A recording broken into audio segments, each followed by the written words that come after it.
Peace everyone, welcome back to the channel Goddess Nyakul. So today I'm going to bring you a video sharing with you 4 or 5 things you should do before you decide to relocate outside of the country.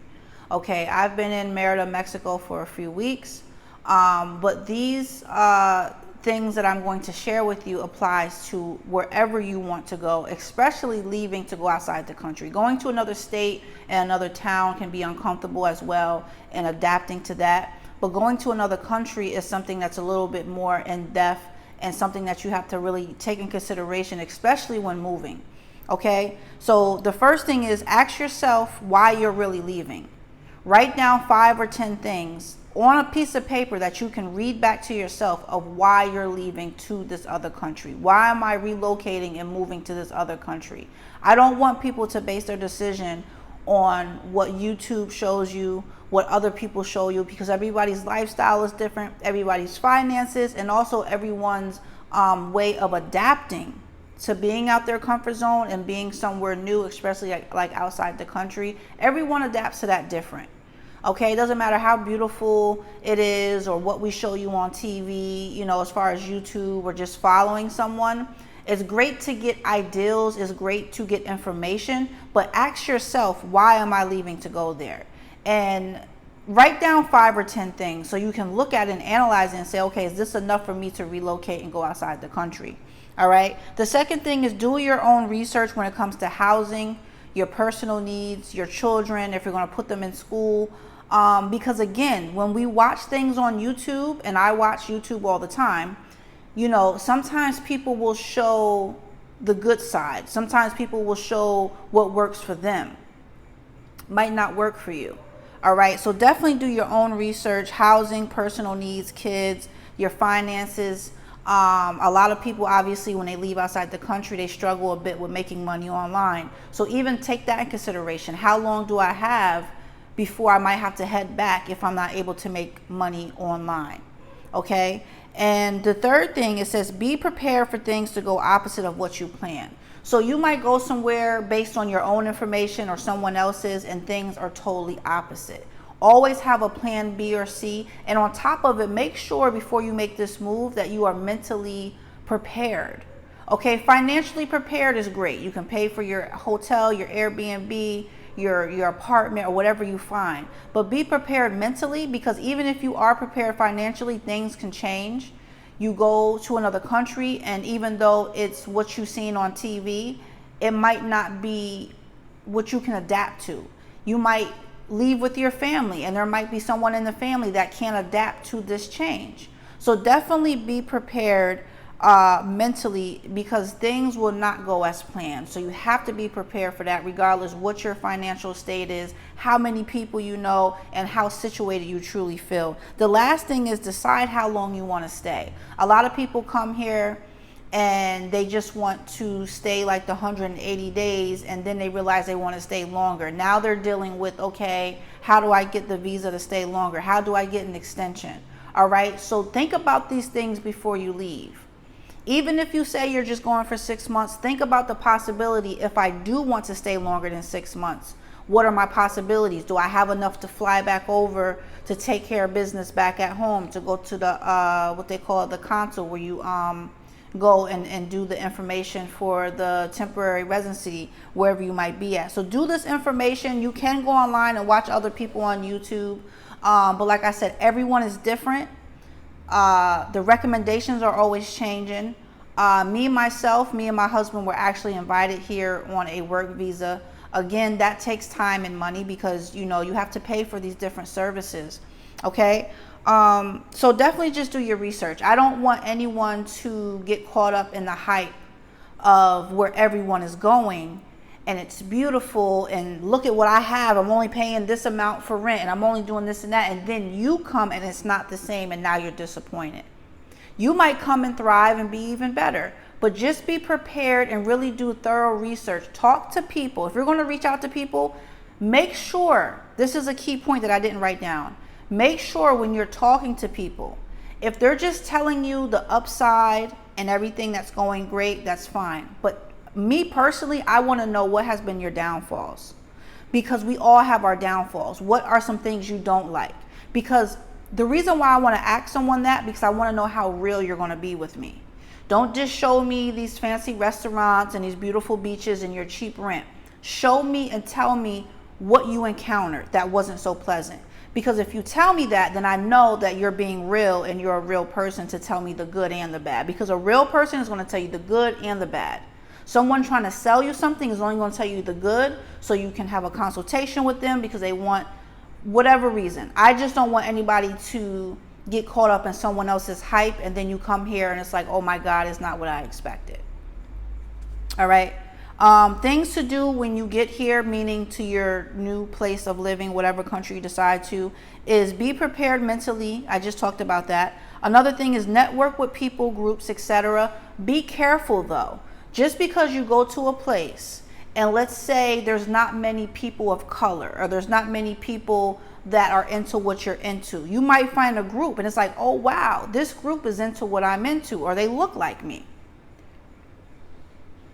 Still have your guard up, because you have to understand people are people, and just because you find comfort in a certain group, you know, from my experience dealing with where I'm at, there's still a lot of ignorance and people being judgmental, and you feel like you find a place because these people are on your wavelength or your frequency, but you still have to have your guards up and definitely, you know, still be choosy about who you let into your space and who you're giving your energy to. Okay, so even be mindful with the groups. You can definitely learn from them, but just be mindful. Like I said, don't get caught up in the hype of just everything going on around you, because you don't want to get blinded into a situation or certain people that might not be healthy for you. All right, you left the country, but you're still dealing with people, and people can hurt you, people can take advantage of you, and you know, it happens in the most beautiful place. So don't think because you left to another country that things are going to be 100% what they weren't back home. Okay, and I'm not saying that because we've had bad experience. I'm saying it because that is just reality of life. All right. Also, make sure you have Google Translator if you don't speak the language. You know, one thing that I can say is that 97% of people have been very helpful, very loving, very patient when they see me and my husband do not speak the language, and they don't mind translating with us. They don't even, sometimes they pull out their phone. You will get some people that do not have the patience for you. We were in an Uber the other day and it took us maybe a block away from where we were supposed to be at. So we didn't know where we were going. She was aggravated and I could tell she wanted us out her car immediately. Okay, so this had nothing to do with the people of Mexico. It was just her being frustrated and wanting us to get out. Did I pass judgment on all Uber drivers or thinking that we're not wanted? Absolutely not. So if you do have a bad experience, don't say, well, everyone like this is here, because that would be very judgmental. She could have been having a bad day. She could have just been frustrated because she didn't find where we wanted to go, but we just said, okay, let us out here. My husband pulled his phone out and we actually walked to where we needed to go. It was an extra 5 minutes. We were sweating. No big deal. It is what it is, okay? So if you have a bad experience, don't judge everyone based on your one bad experience. People are still people, regardless if they speak the language or they don't. And I want you to understand that, because a lot of people leave and they're trying to escape something. Okay, they're trying to better your life, which is fine. But you have to understand, you're still going to deal with ignorant people. You're going to deal with beautiful people, ugly people as far as personality. So just be mindful of that and don't make judgment on everyone. All right, read everything before handing money over. We had a brief experience where we found a place. I put the security down. It was kind of wish-washy in the beginning, long story short, but we put the money down for the deposit. I gave the money first, then I received the receipt. Okay, the receipt was in Spanish. No one translated it for me. Once I got home, I thought nothing of it. And then the next day I said, you know what? This place is really not for us. I didn't like certain things that weren't being answered. So I said, I could imagine if I move in, what a problem would occur, because they're not answering my questions now and I'm not even in their place. So I said, listen, I would like to cancel out from getting the place. They would not give me my security deposit back. So I translate my receipts And it says at the bottom, I could not receive my security deposit. Again, I had gave money first. Then I received a receipt that was not translated to me. Okay, so make sure, even if you're getting a receipt, you might think the receipt might say, oh, you know, here's a receipt, I received the money. You make sure you pull out your translator, because my translator can take a picture and translate from Spanish to English, and I'm able to read it. And if you don't have someone there to translate, you can use your phone and it will convert the words so you can understand it. We lost out on money that could have been placed down for rent. We are not rich. We are, you know, trying to make ends meet like everyone else, especially online, because, you know, it's just different being over here. So I don't want anyone to lose out on money. I don't care if you have a lot of it, a little of it. No one wants to lose out on money that they have worked hard for. Please read anything. Even if you have a translator and if you feel something's off, pull out your phone, take a picture of it, read it yourself and say, okay, because sometimes the way they word things in Spanish is different of how we speak. So make sure you do that. The last thing I say is to have patience. Me and my husband are still on New York time. We move quickly. I notice here it's at a slower pace. We were at a Burger King when we first got here. We were extremely exhausted and tired and hungry, and we waited so long. Me and my husband felt out of place because I can tell everyone was just used to this type of wait, and we're like, what is going on for some burger and fries? Like, what really is going on? It was hot. We were aggravated. Being here definitely has taught us patience. Okay. And listen, I'm open to help you guys as much as I can. You guys can message me in the comments, and I will give you as much information as I can. All right. One thing about me is I have reached out to certain people. I've paid for certain services, especially when it comes to getting help with the visas for our temporary residency here. But there's a lot that I've learned on my own. There's a lot of things, even me getting this place that we're in. I found it, came and looked at it, and we moved in the same day. We even told the landlord, listen, you don't have to finish cleaning. We'll finish cleaning, because we were that desperate to get out of being in the hotel and the Airbnb. It's not comfortable. You know, I don't like to order out all the time. I don't like to eat out all the time. I like to be able to cook food at home and wake up and have certain things that I like. You know, I'm big on my health and with my children. So, yeah, we finished cleaning up this house ourselves and we moved right in. There's certain things that I could talk to you about personally that I will not put on my YouTube, just because. All right. So that's why I said, if you want any information about anything, and also the last thing I want to say, you guys, do your own research, because everyone I notice wants to move to a certain area because everyone's talking about it. And there's nothing wrong with that. Me, myself, I've never been a follower. I like to venture out on my own. And by doing that, I actually found a beautiful place, which is right outside of Centro. It only takes about not even 15 minutes to get back to where everything is at. But this is what I call like on the cut. Like, this is a smaller community. They do have a mall, a Walmart. Everything that you need is close by, but it's just smaller. It's more laid back. It's very family oriented. And I found this by not trying to put myself in a bubble. For instance, if everyone's saying, oh, move to North Merida, that's where everything is at. Only thing you know in your mind is, well, this is where everyone is going. This is where everything is at, which is fine, because I've been on the north and the south.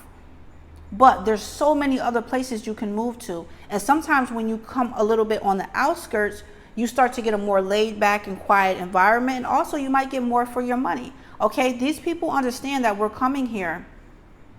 And sometimes you will pay more than locals because you are a foreigner. They know that $700 or $1,000 is not a lot to you, because you're probably paying triple that back home. So just because you pay triple back home doesn't mean you want to pay a price that you shouldn't be paying here. That being said, do your research. Like I said, it's okay if you want to go where everybody else wants to be at or whatever, but definitely do your research. Don't be scared to venture out on the outskirts or whatever. And like I said, that's why we found this beautiful place. The landlord is amazing. And there's a lot of properties that are open. Not a lot of properties, I take that back. But this is a nice place, okay? Because I was in the Uber the other day and I seen like 2 places for rent. But they have people that come around with the trucks to give you water. If you need to buy your water, the other day we missed him, but he had a truck full of fruit. It's a very compact community, and I like it. You know, I'm comfortable. I like it. I feel safe. So listen, I don't want to stretch the video out too much longer. I hope this was helpful to some of you guys that are trying to make this move. Please use your common sense. Please use your instincts. God gave everyone instincts and intuition. Okay, we get our information, but take the information from YouTube, wherever you're getting it from, and then do your own research. Add your own twist to it, your own flavor to it. And like I said, don't be scared to venture out, because you might get something bigger and better for your money. You might be paying what it is you're supposed to be paying and not paying triple or double the rent just because you're a foreigner or an expat, whatever you want to call yourself. So if you haven't subscribed to the channel, please do, you guys. I bring a lot of different information. Everything is based on our spiritual journey. Everything is a learning experience. But subscribe to the channel, like, share, subscribe. Also check out my website, www.unlearntoheal.com. I offer spiritual guidance services. I do readings. I also have jewelry that I make and provide to help protect our energy and everything of that sort. So make sure you're hydrating, make sure you are meditating and hydrating, and make sure you are loving yourself. Because listen, it doesn't matter where you go. You can be in the most beautiful place in the world, or you can be in the slums. It doesn't matter. If you don't love yourself, if you're not trying to get peace within, you're going to be unhappy and you're going to be restless. So I don't want people to try to escape where they're at thinking that you're automatically going to be saved. It doesn't work that way. It starts within.